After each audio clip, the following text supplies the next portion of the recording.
আবার কেমন কথা? আশ্রয় তাহলে এই সদ্গুরু পাবো কোথায়? নাকি আমাকে গুরুকে যাচাই করে নিতে হবে।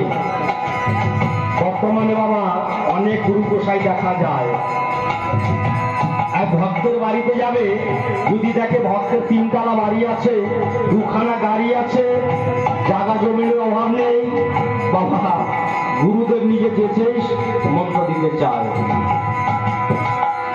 যেই লোকে আমি মন্ত্র দেব তুই আমার শিষ্য হ।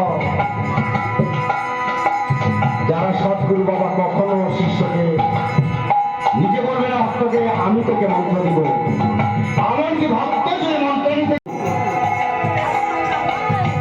তবে যে গুরুদেব আপনাদের বাড়িতে যাবে অনেকে আছে বাবা, গুরুদেব আসলে ভালো মন্দ করলাম, গুরুকে সারা দিলাম, ওটা দ্বারা দক্ষিণা দেওয়া চলে আসতে হবে না, গুরুদেবের কাছে কিছু চাইতে হবে, না চাইলে কিন্তু দেবে না, গুরুদেবের কাছে সবই থাকে।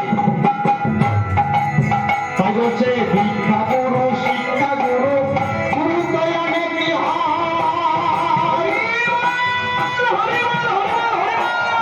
জেনে শুনে ধরে দিয়া সদ্গুরুর আশীর্বাদ, সদ্গুরুর আশীর্বাদ।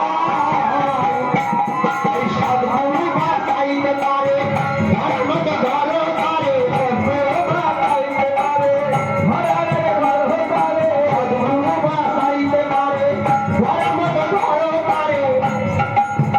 আরেকটি কথা মনে পড়ে গেছে, কি বলেছে? এই সদ্গুরু বাঁচাইতে পারে ধরার মতো ধরো পারে, তাই না?